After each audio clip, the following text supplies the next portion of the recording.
I believe, as I know many of you do as well, that we are an exceptional community with so much to give and willing to do so.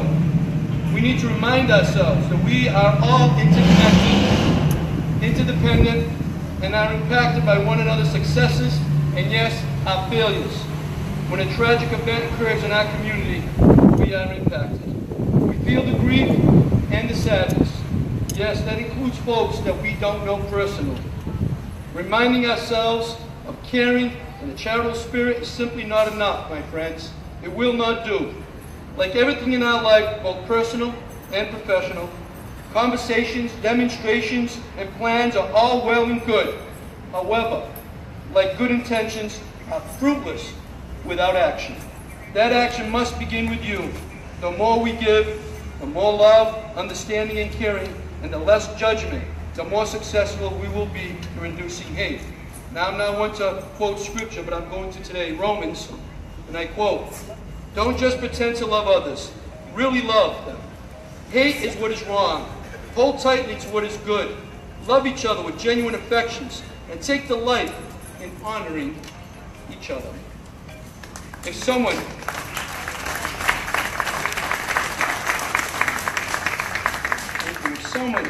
does something that angers you or frustrates you, stop and think maybe they are going through something you're not aware of. Give them a break. Pray for them. Pray for our community. Acting out in that haste will not do any good. Can we be less judgmental? Yes, we can, and it will help. Go out of your way for someone you may not particularly care for, even knowing that they don't care for you. That is what we must do. We need to get out of the stadium stands, my friends, on the field and play our part instead of being a spectator or a judge. We got to be a player in the game. We need to stop hating and start loving and caring. Did I mention earlier that we are all interdependent? We do need each other. Without each other, we do not progress. We can tear down these barriers by opening our eyes to our individual behavior. It's got to start with each one of us. It is my hope that we as a community will see one another as one community, leading to mutual empathy. Then we, with trust and communications, can make that difference. St. Teresa, when she visited us in Bedford, and I quote her, "Let us always meet each other with a smile. For the smile is the beginning of love." Sometimes that is all it takes to break that barrier, a smile. That barrier that holds us of thinking that we're different, when really we have a lot of similarities. We need to be engaged. I agree caring is important, but simply is not enough. We must simply do. We must be action-oriented. If we're going to make a difference in this great city, talk is simply not enough. Caring is not enough. Let us spread this message here today by texting, email, anyone you know, and spread this message. I'm asking you every day when you wake up in the morning, when you're looking at the mirror, to say, what can I do today? Who can I help? Where can I be a difference? That's what I'm asking you to do. And when you go to bed at night, do the same thing. What moment did I miss today? Who could I have helped?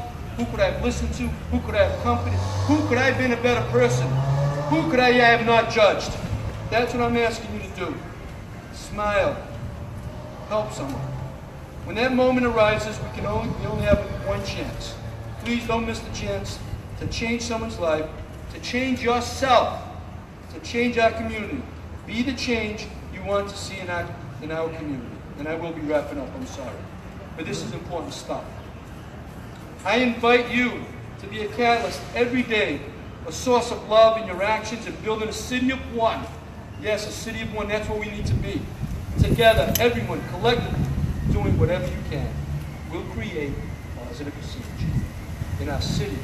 And that, in and of itself, will change our perception of ourselves, of each other, and foster the best in everyone. We can and must genuinely care for each other, attached with that action. The equation is incomplete without daily action. I've been experiencing a very positive synergy in the city, together with your active participation, doing this daily routine, every day, trying to be the best you, and talking to your circle of friends about this movement. New Bedford will be the light of the world once again. the richest city in the world, but this time the richest for loving, caring people. If you can only do one thing, then I ask for your prayers, to ignite people's love and caring spirit into acts of kindness with compassion for their fellow human beings. I grew up in New Bedford. The city has been very good to me. And I love this city. It's time that we all give back to each other, to our community. Let's create the community that we all want. A community of love, caring, respect, peace, tolerance, forgiveness. I'll leave you with this final quote, a love quote from Ralph Waldo Emerson. Quote, what lies behind you and what lies in front of you pales in comparison to what lies inside of you. Let the love out, do your part to change the world. I thank you. God bless each and every one of you, and I want to thank my brother and police officers that are out there working hard every day to keep our city safe. Thank you.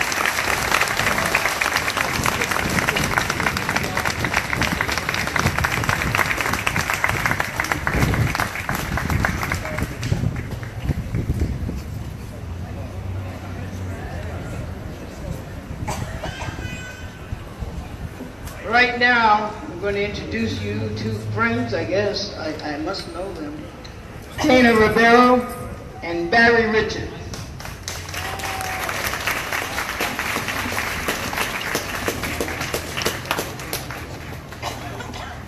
Hello, New Bedford. How are you, Dana? Hello, Barry. Dana and I have become best friends in the last 2 Bestie.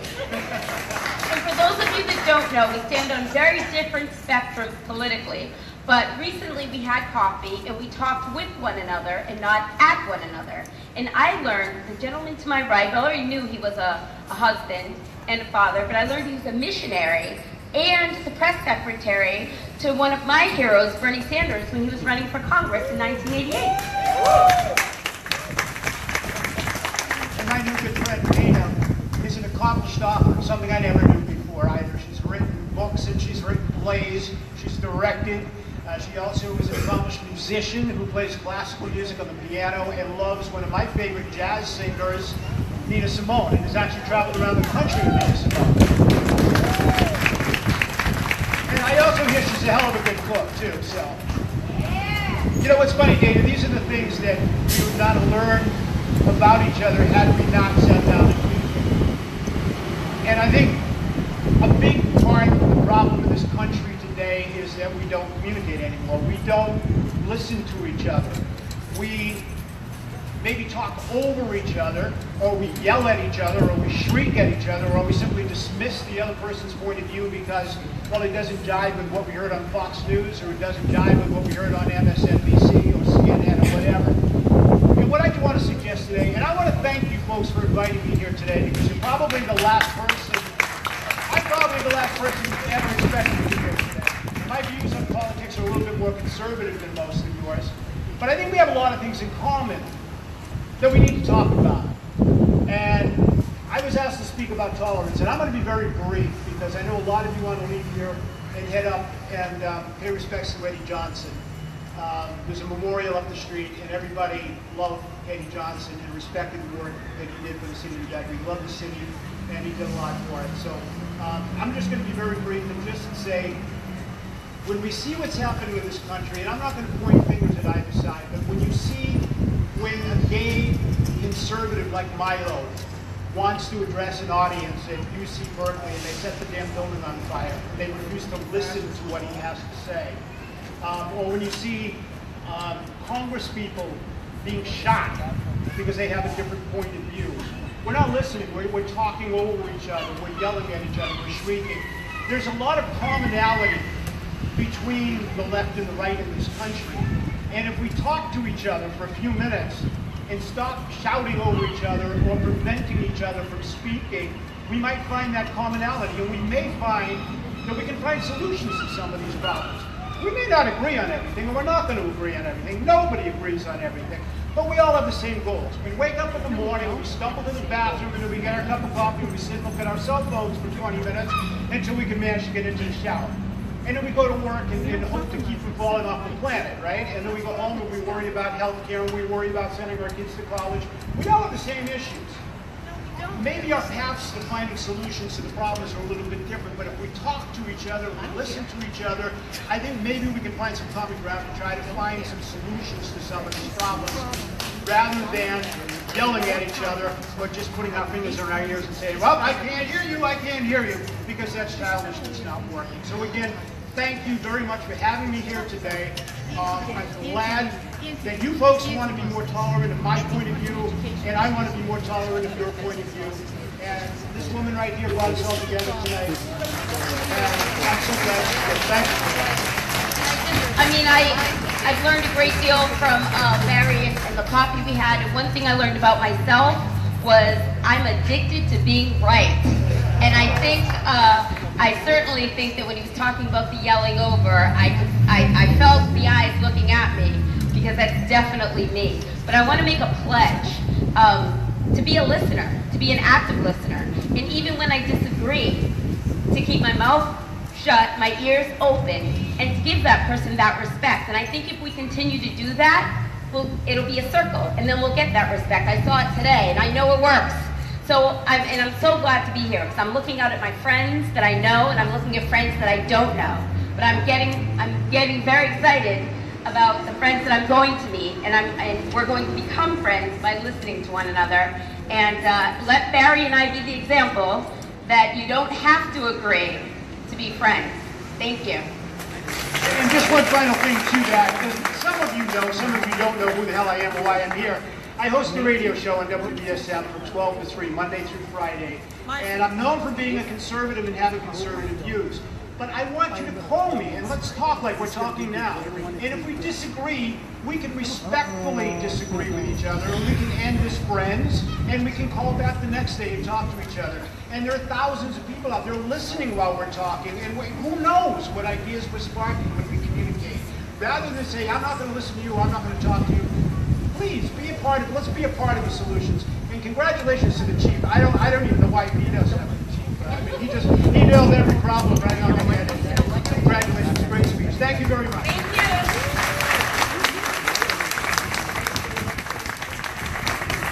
Thank you, Barry. Thank you, Dana. I lied.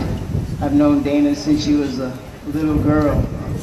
I had a very good friend who's gone to heaven now by the name of Poppy Grace, and he was an activist, and we worked together a lot, but I love Poppy, and I love his daughter. Right now, I want to introduce you to a poet right from this city. Ladies and gentlemen, put your hands together for Eva Brito.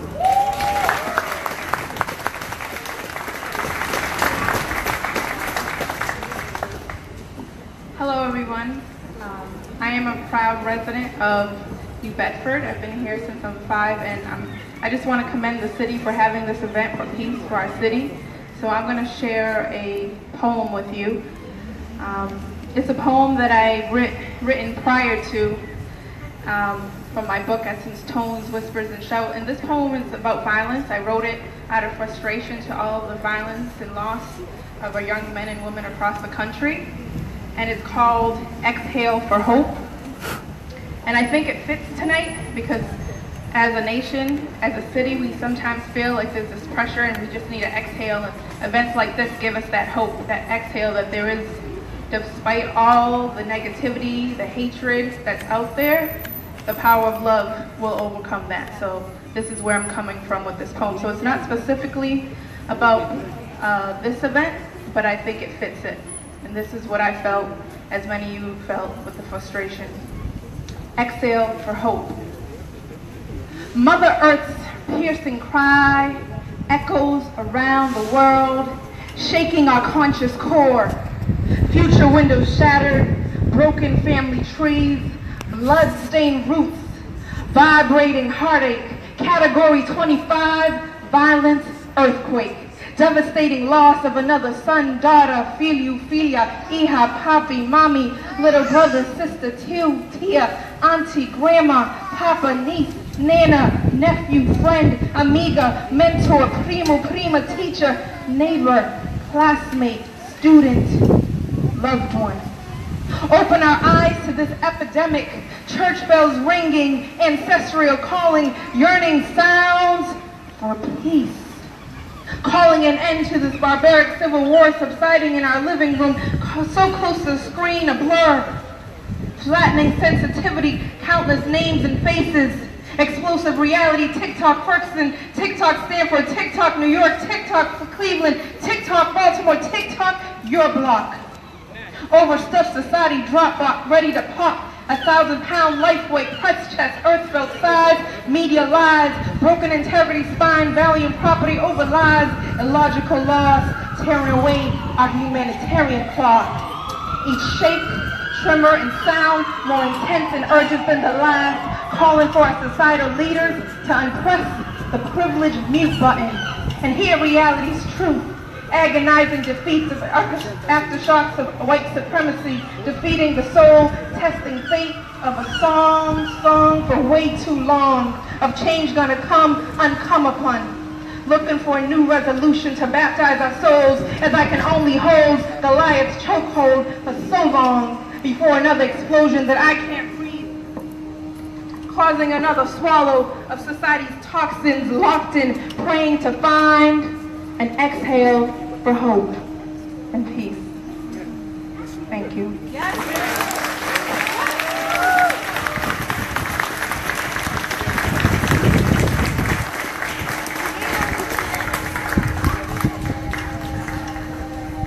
Right now, before we're going to have a beautiful song sung, I'm going to ask Jake Suffington, will you come up here? The young lady asked to share some words. And here she is.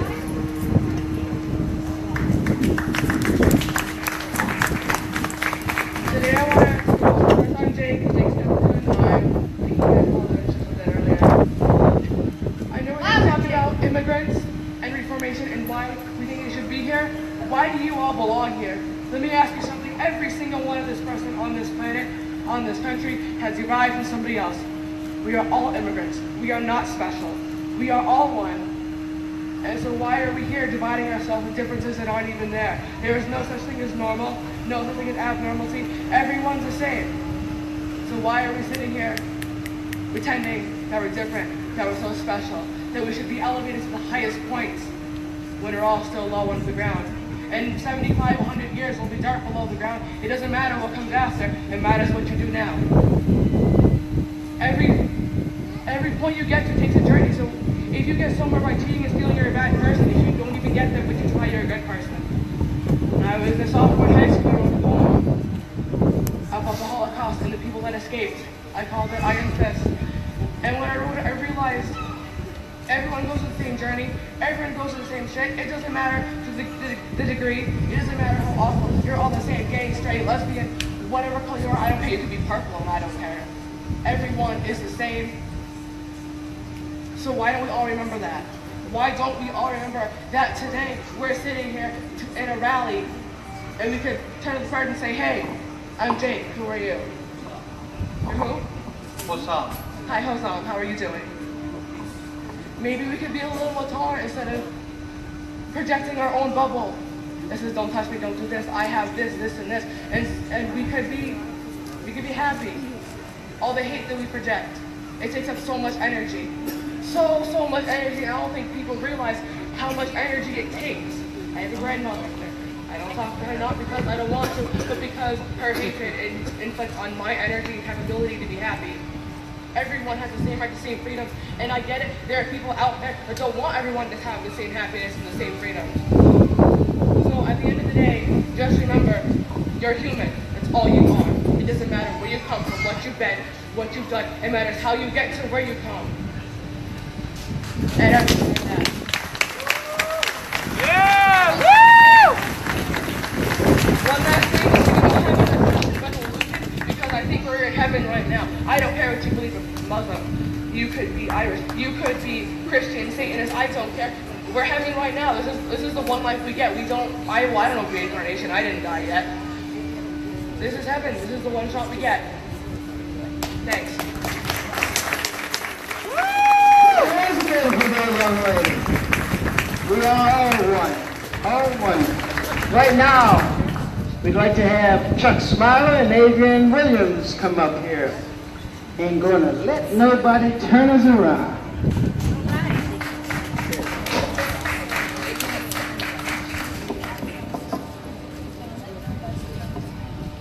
So the speakers have been doing most of the work here with a little bit of applause from you guys now and then, but now is the time where we need you to show your commitment by joining in one of the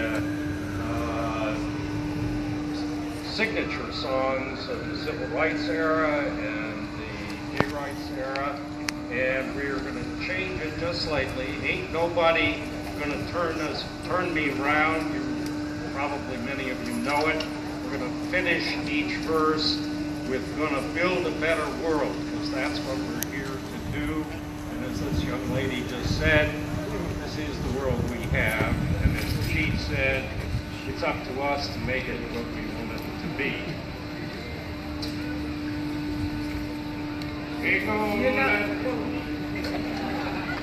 We haven't rehearsed it. No, we haven't, and you will find that out. You know, it's awful to have to be here this evening. It's really awful to have to be here this evening. We shouldn't have these things going on in our world. There are things that have got to change. Very scary. But I know that we can do it. I love that piece of Bedford is the city of one. Of many, but in truth of one. So if you certainly believe that, sing out, because we'll start all over again if we don't hear it. We'll just keep going until you join in. Ain't gonna let nobody turn me around, turn me around, turn me around. Ain't gonna let nobody turn me around.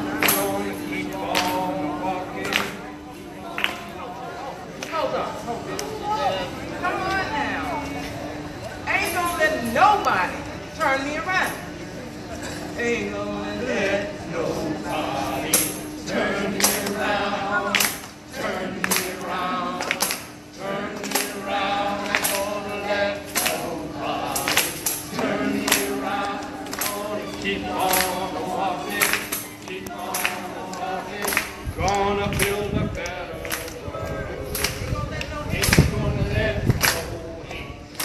Turn me around, turn me around, turn me around, we're gonna let nobody turn me around, we're gonna keep on walking, keep on talking, God's build a better world. Injustice, ain't gonna let injustice turn me around, turn me around, turn me around, ain't gonna let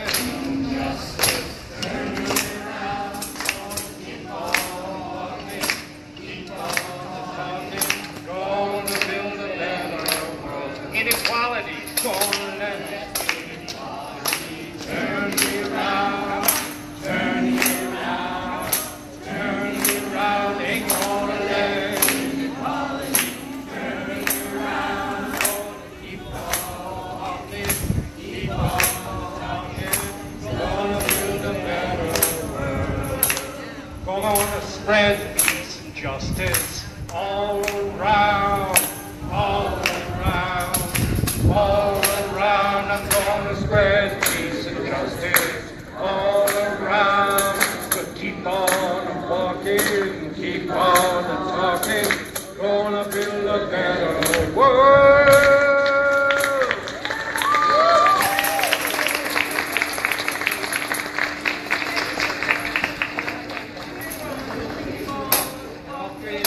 Keep on talking, gonna build a better world.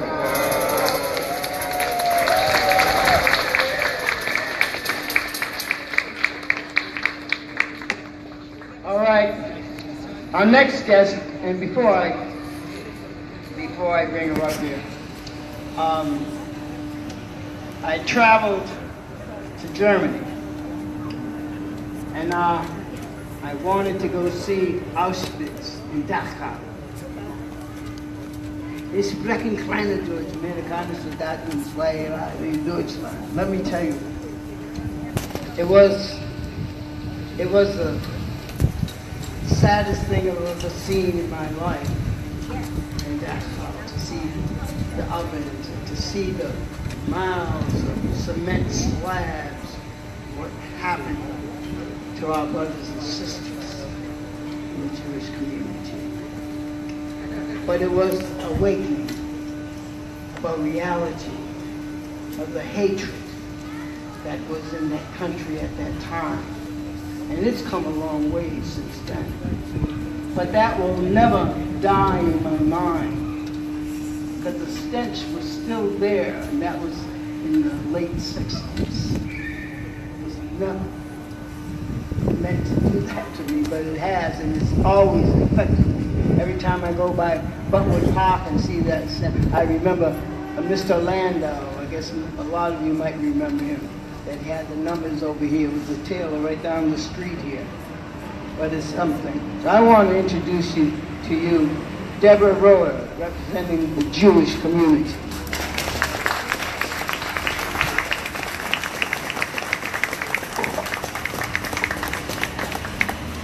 Hi, I'm a member of the lay leadership of Tifereth Israel Congregation, one of the principal institutions of the Jewish community in New Bedford. We're a diverse community as to background, religious, political beliefs, and life experiences, but as committed Jews, we share a few understandings. We know from the beginning we were slaves and foreigners in the land of Egypt, and we were commanded to know the heart of the stranger, to sympathize with the immigrant. Nowadays, not many of us in our community are actual literal immigrants, but we are the grandchildren of immigrants, and we are very mindful that when our grandparents came looking for economic opportunity for themselves and their descendants, they were able to immigrate legally only because standards were a lot lower then. Some of us are the actual descendants of refugees, and all of us are the spiritual descendants of those who sought to be refugees and found no refuge, and as John has just referred to, who perished as victims of genocide. And we know that when we say never again, we mean never again to any group of people. And we know that when reported leaders, local or national, descend to scapegoating and dehumanizing other groups of people, we say, we've seen this before and it didn't work out well.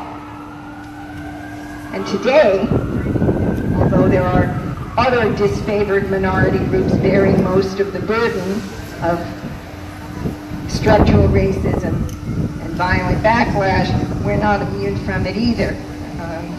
Along with attacks on mosques, LGBT gathering places, and civil rights monuments, there has been, as you know, an uptick in swastika graffiti and attacks on Jewish symbolic spaces, including just the other day, some vandalism at the Holocaust Memorial in Boston.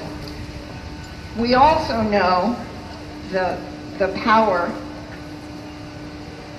of solidarity expressed in concrete and material ways. A few months ago, you may remember, there was a mosque that was torched in Texas, and they started a crowdfunding campaign to raise money to rebuild it. And it was very successful. And one thing that the leaders of the community there noticed was that they got some contributions that were just kind of odd. They weren't, they were numbers that didn't end in zeros and fives as many of us are used to. They were numbers like 36 and 72, and it was explained to the imam that was kind of a hallmark of Jewish philanthropy, that we customarily make donations in increments of 18, because 18 is the numerical value of Chai, the word for life. And this was felt to just be a very powerful statement to the leaders of that community. Today, all across our country, we are all being called to reach across lines of race, nationality, and life experience to display concrete solidarity with our neighbors. Not only to defend our neighbors as individuals, but to defend our vision of this country as a beacon of human rights and of liberty and justice for all. And I know that here in New Bedford, as we have been doing for a couple of 100 years, we will continue to answer that call, and as we rise to the challenge of resisting hate and expressing practical solidarity against violence, detention, and deportation, I'm very proud to be part of the mosaic that is New Bedford.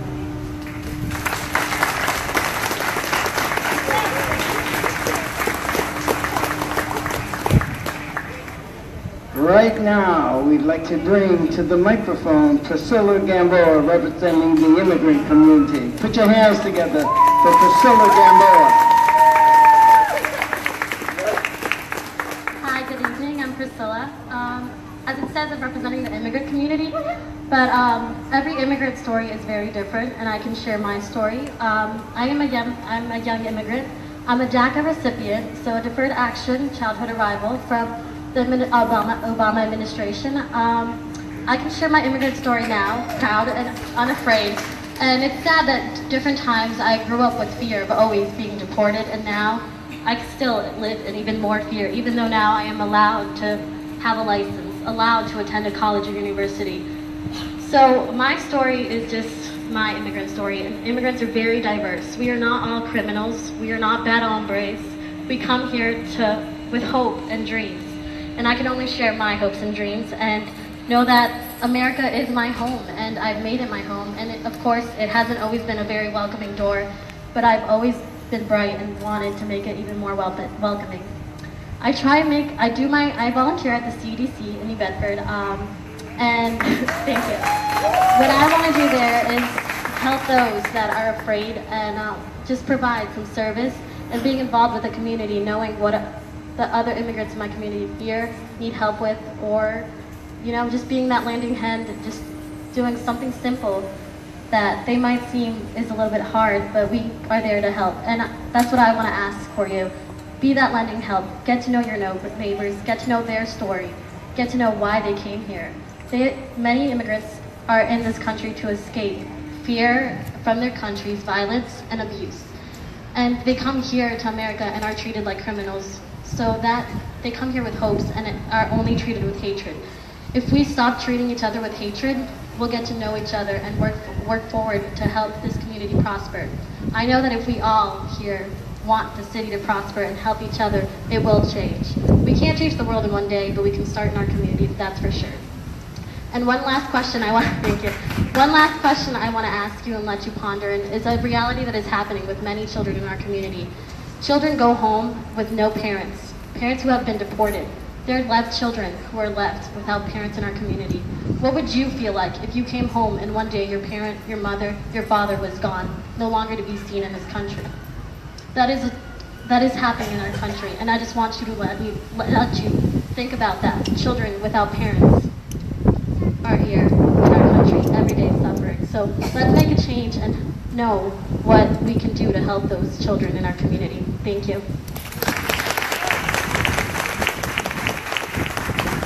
Thank you very much. Right now we'll have Hassan Mahmoud.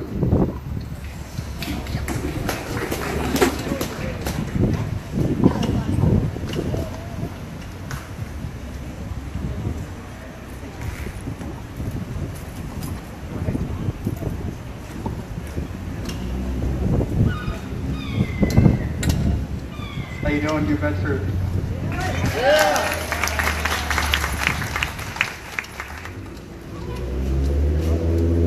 I'd like to start by the greeting of Islam. Assalamu alaikum.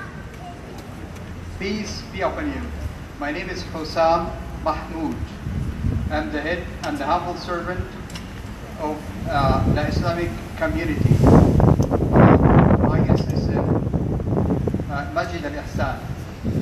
I'm here with my 3 boys and my wife. Hi guys. Say hi. First, I'd like to thank everyone who worked hard to make today's event possible and give us the opportunity to share this beautiful day with everybody. The word Islam means voluntary submission or surrender to the will of God. It derives from the root word of salam, means peace. I believe Islam is not just a religion, it's a way of life that brings freedom for all Muslims and non-Muslims. We are also proud to live and work and worship in the city that accepts and respects diversity.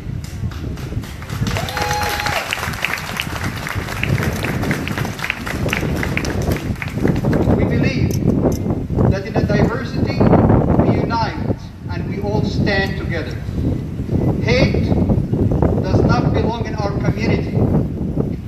Hate does not belong in our schools, and certainly there is no place in our place of worship. And to speak more about these issues, I'd like to introduce our Imam, Brother Wajdi, to talk more about this particular issue. I thank you so much.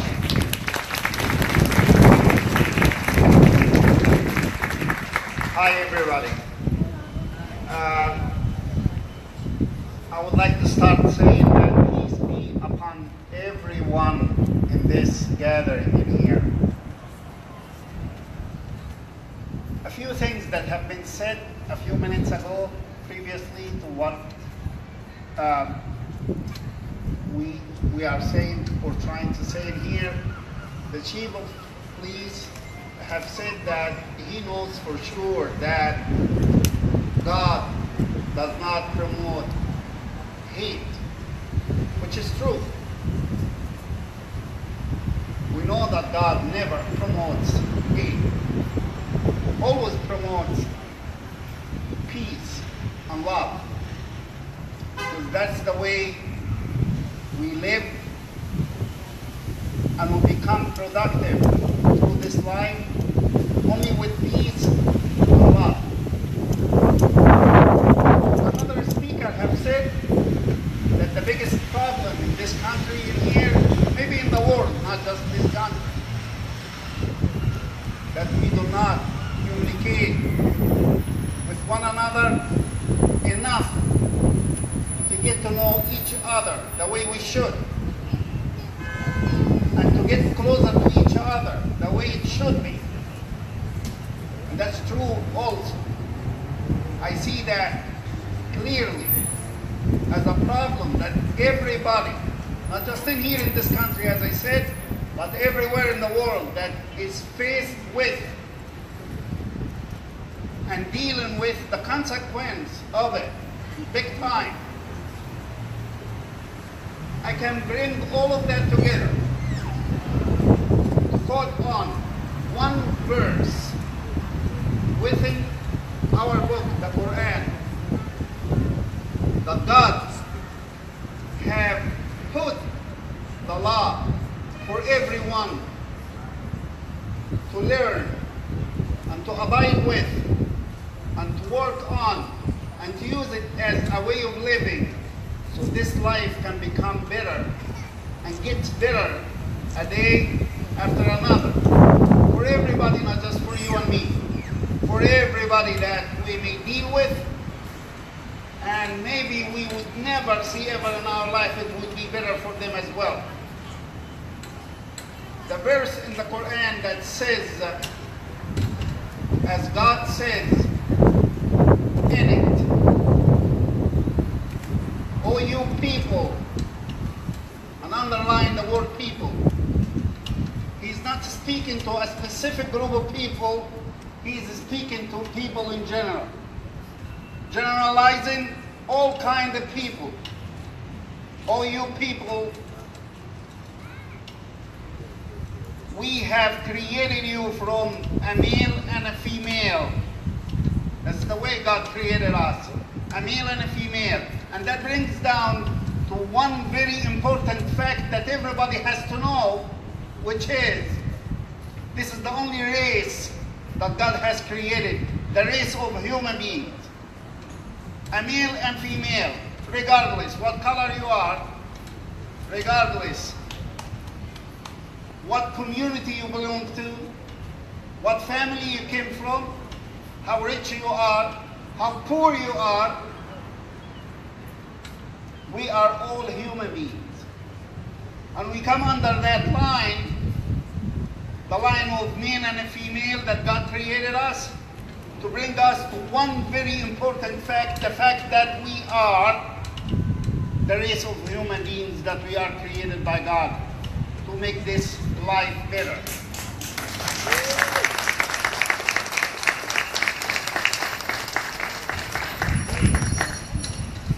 We have created you from a male and female, and we have made you nations, different nations and different tribes.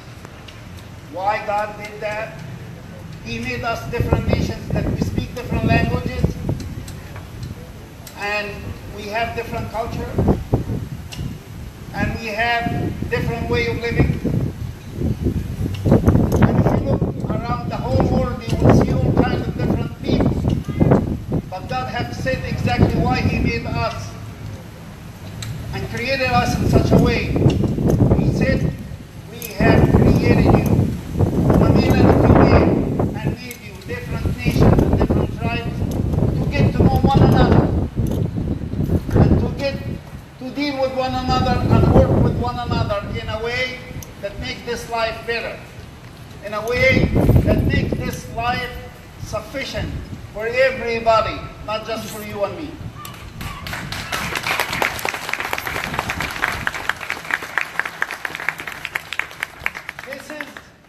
Brings us back to what the chief of the police that have said. Basically, I have been standing right next to him, listening to everything that he have said in here for about 10 minutes probably. Everything is included under that verse that I just mentioned from the Quran. I'm looking at everybody else who have came here and spoken about and expressing himself or herself in a way, trying to promote peace and love, because that's the only way that we can live with and become productive in this society and bring that society to a better position in this life. And I see that all come together in the same way, the same direction, to bring us to the most important point that we have to know. It's all about the love that we should have in our hearts. All about the love that we should have and adopt and live with as a good way of living, to become productive and to bring this whole wide world forward, never backward. Thank you.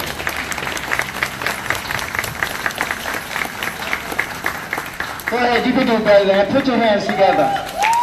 Put your hands together. Right now, we'd like to bring Dennis DeMello, representing the LGBTQ community. Dennis?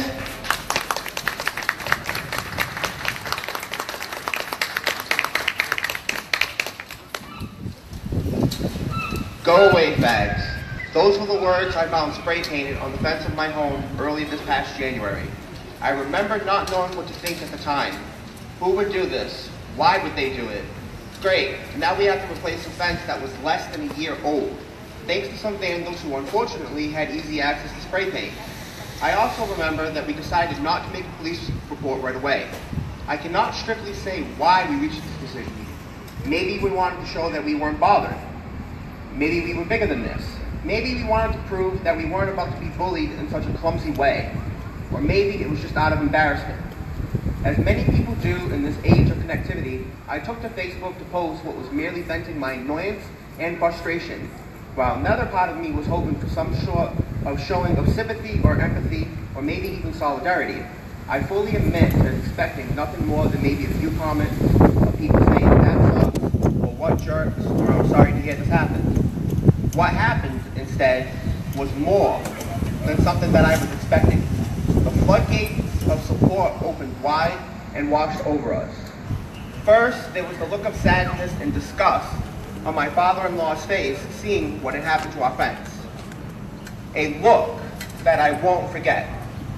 A message from my friend Alexis, who runs a watchdog group on Facebook, asking me if she could post what had happened to a much wider audience than I was likely to reach on my own, including having the New Bedford Guide post about it as well. More and more messages came pouring in, people expressing their own sadness and disgust that something like this could still happen in this day and age, despite the advances that we as a community have made. We received more showings of love and support than I originally thought possible could ever happen, and I can never truly express how humbling that is. A lot of people asked then, and have continued to ask since, how we managed to remain so calm about what had happened, and I always replied the same way. Yes, we could have gotten angry or scared or sad, but I can't honestly see what that would have accomplished. The only way to ensure that things like this stop happening is by opening our hearts and communicating with each other. We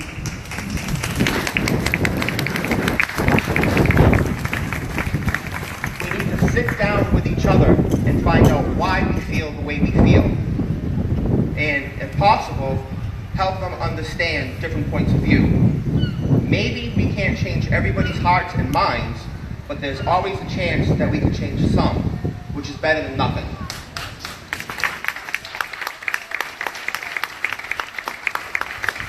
Unfortunately, we live in a scary time for us as a community. We find ourselves faced with people in power who are actively against us as a community. There are also those who are completely apathetic to our issues, our struggles, and our very existence.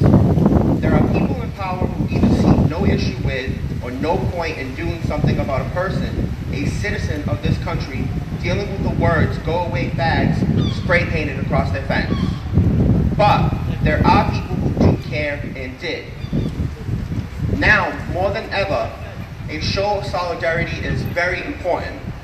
We have to make it known that we're not going anywhere, and there is nothing that anybody can do to stop us or silence us.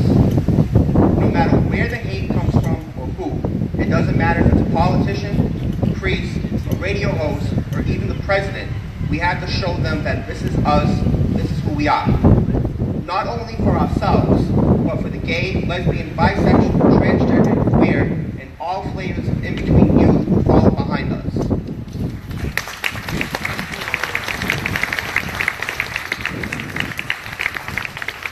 I am reminded of a quote by Harvey Milk. I know you can't live on hope alone, but without hope, life is not worth living. So you and you and you've got to give them hope. You have to give them hope. And that is what we must do. We have to give everybody hope. Hope that there is something better out there for them, a world free of hatred and fear and dismissal and apathy. A world full of friendship, a world full of joy, and a world full of love. Because love trumps hate and always will.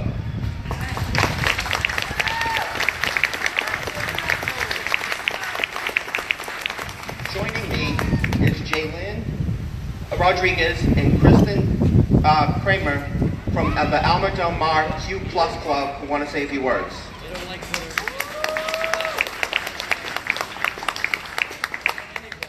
So I was here to talk about my school today, and I first wanted to say that my school is a welcoming school that wants to create a safer place for everyone, no matter who you are, what you look like, or who you love. And we have a club called the Q Plus Club, and I'll let Kristen go into more details about that. But we just want to create a safe place for everyone, and so that they don't come to school afraid about what they'll do, or if their teachers or peers will judge them. And we want them to know that they can go to their teachers if they have a problem, or can have help from all of their peers, and even though they have support from other people too.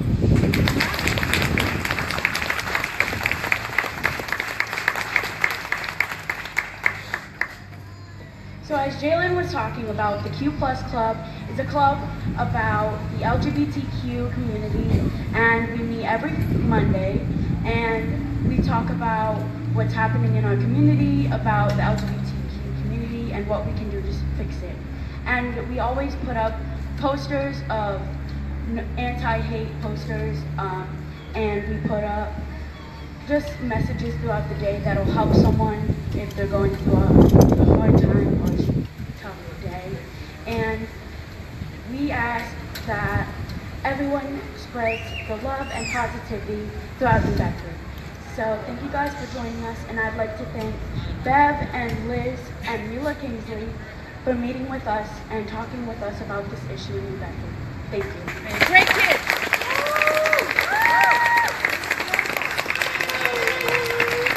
God bless them. God bless them. Go ahead, give it to them. Let's hear it. Let's hear it. Right now, we'd like to bring Lisa Lemieux. I come here as the chair of We Won't Go Back, a group that's been working really hard to be there for everybody, to address all the issues. Today was the beginning of addressing an issue that's really important to a lot of people in our community, but we don't think that, having a rally is where it ends, right? There's got to be more beyond the rally, right? So after this, we welcome you to come down to the Labor Council, 560 Pleasant Street, right kitty corner from here, and we're going to have a little reception and some food for you guys, and the hope is that we can have a discussion that takes this a step further. We want to hear stories about what's happening, what you're afraid of, what forms of hate or things that you feel that we haven't talked about that need to be talked about more, and maybe help us come up with ideas of what the next steps would be. So again, 560 Pleasant Street, we'll have a reception and then a discussion to follow. Thank you.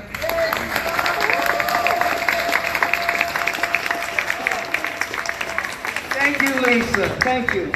Right now, we're going to be entertained by a professional entertainer that has a group too and is sung all over the world. And the city of New Bedford certainly knows her because she's one of ours.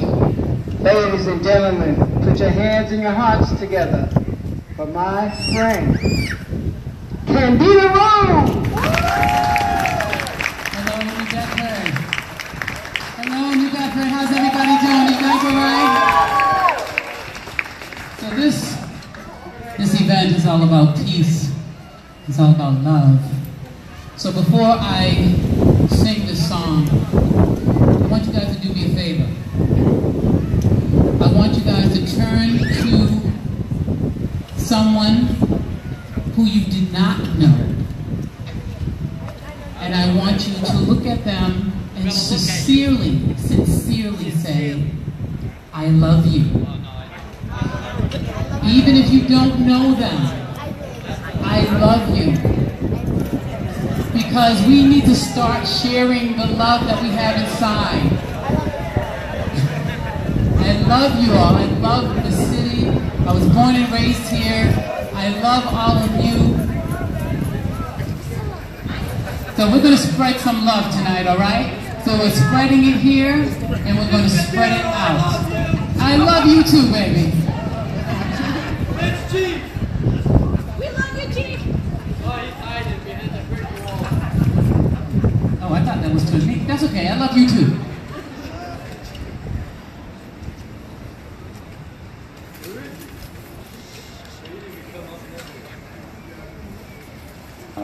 Oh, there he is.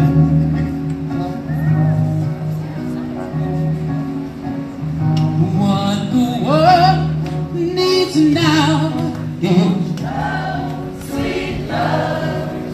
It's the only thing that there's just too little of. What the world needs now is love, sweet love. No, not just for some, but for everyone. Lord, we don't need another mountain. There are mountains and hillsides enough to climb. There are oceans and rivers enough to cross, enough to lie. the end of time. What the world needs now is love, sweet love. It's the only thing that there's just too little love. What the world needs now is love, sweet love. No, not just for some, but for everyone. Lord, we don't need another medal. There are cornfields and wheat fields enough to grow. There are sunbeams and moonbeams enough to shine. Oh, listen, Lord, if you want to know what the world needs now is love, sweet love. It's the only thing that there's just too little of. What the world needs now is love, sweet love. No, not just for some, but for everyone. Okay, so this is what I want you to do. I need you guys to help me sing this line. You think you can help me? What do you think? You guys ready? Here we go. What the world needs now is love, sweet love. That was so beautiful. I think I need you guys to do it again. Here we go. Ready? Here we go. What the world needs now is love, sweet love. What the world needs now is love, sweet love. I want everybody to put their hands in the air like this. What the world needs now. What the world needs now is love, sweet love. Love each other, New Bedford.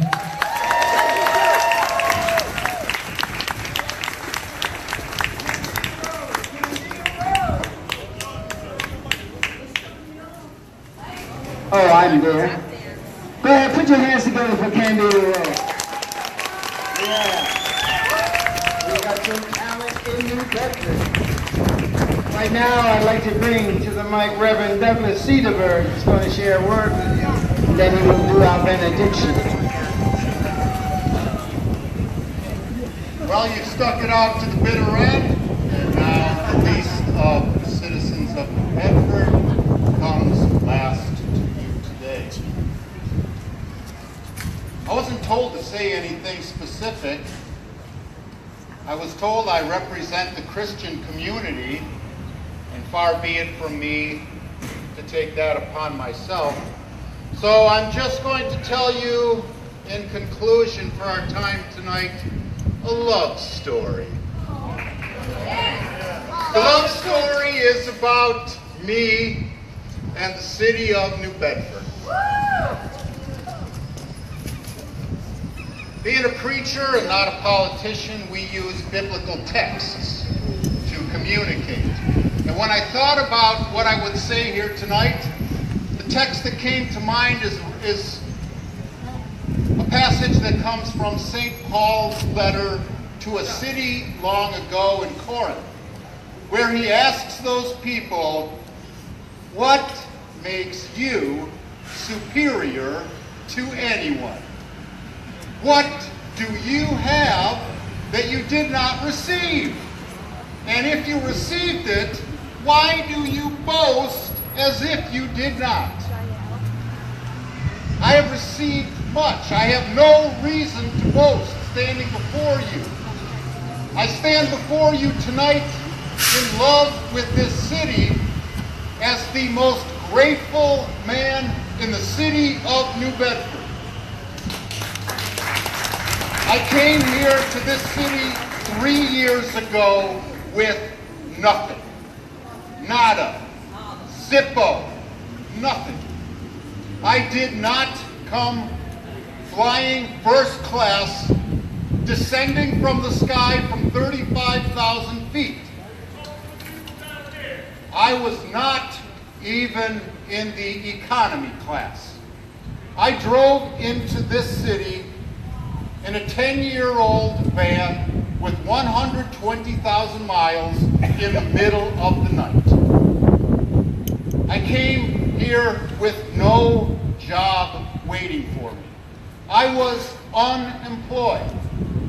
When I came through the city limits, there was no crowd with waving flags and banners to greet me. There was no motorcade that escorted me to City Hall. There was not a single person in this city who knew my name.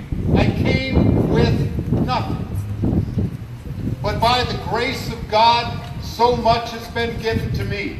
I have gone from rags to riches. And the riches are not a wealth that I have amassed. I am rich in so many ways. When I came to New Bedford not having anything to go for, I showed up at City Hall. I walked to the second floor where I was greeted by a wonderful woman named Molly Lynn. I came to offer my services as a volunteer for community services as a conflict mediator. I was not lucky, I was blessed. If I were lucky, I would boast. But I'm blessed and I'm grateful. For what I have received.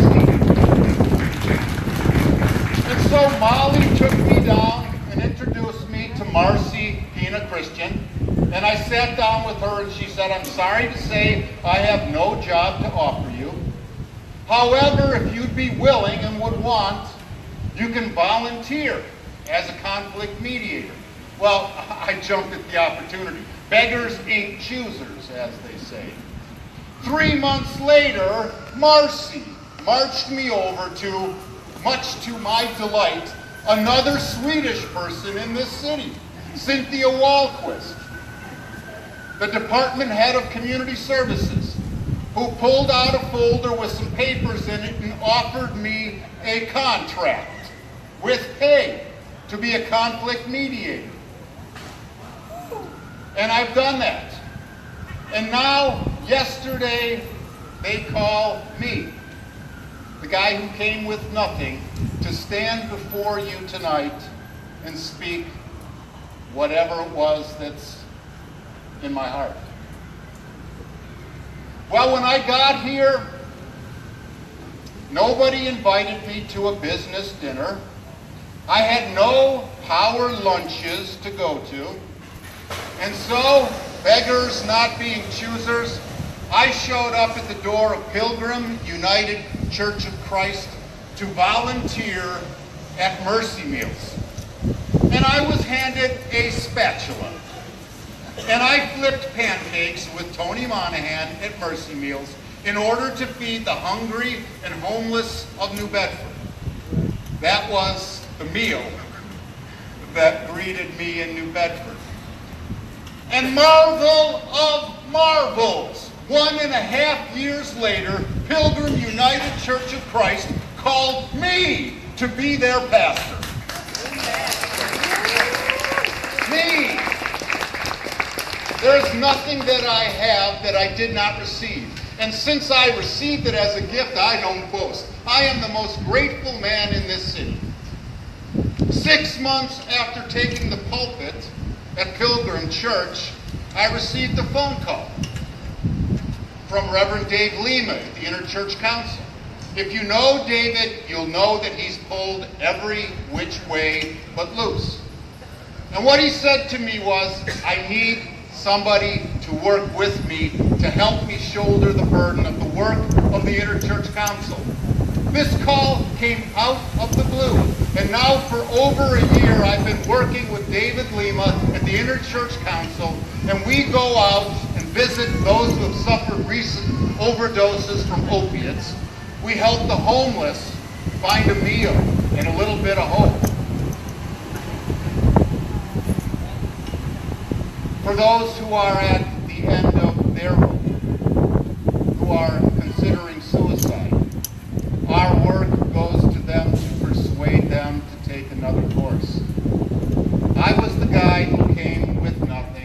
nothing but hope that God sent me here to this city. And I've been received, and I've been given so much.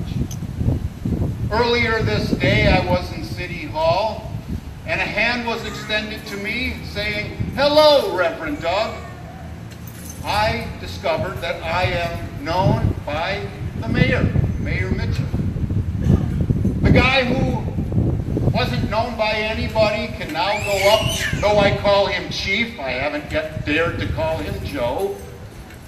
He says, "Hi, Reverend Doug, Chief Cordero. I've gone out in the cruiser to visit people who've overdosed with Deputy Chief Paul Oliveira, and I am impressed with him. And when he sees me, he greets me with a smile and extends his hand. I'm known. The guy who came with nothing. I am so grateful for this city. I love New Bedford."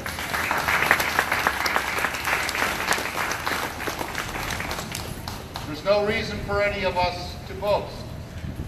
And the question that Paul posed to Corinth, that was posed to me in consideration of what I would say tonight, I'm going to pose to you.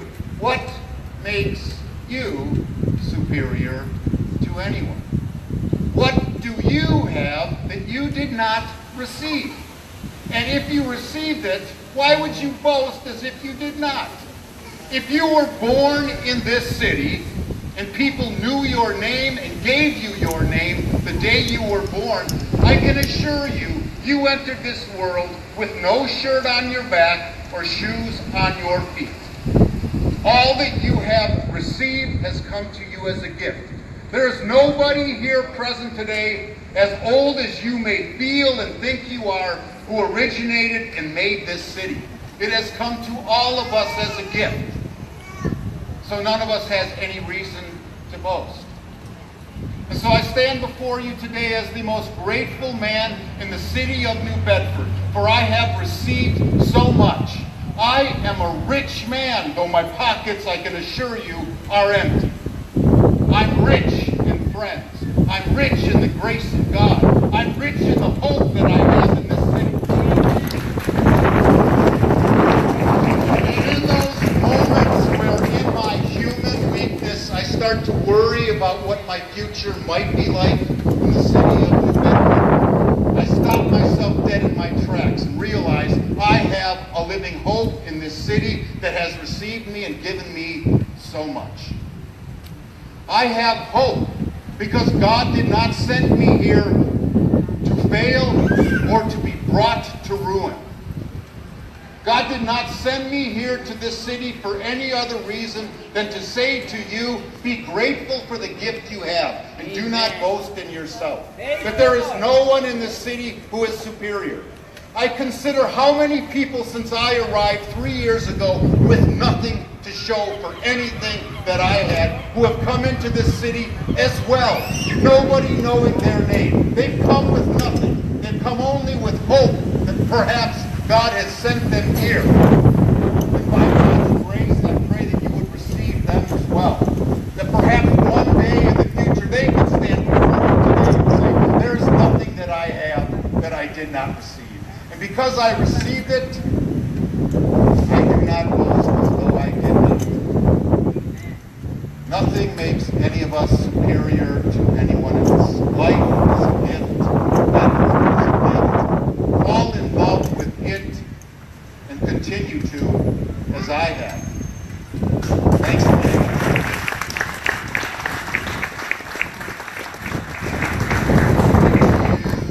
They have sometimes called me Reverend Never End, but I can assure you I have ended. And I have been asked to give the benediction, so receive it as a gift. And now the Lord bless you and keep you. The Lord make his face to shine upon you and be gracious to you. The Lord lift up his countenance upon you and give us all peace. Amen.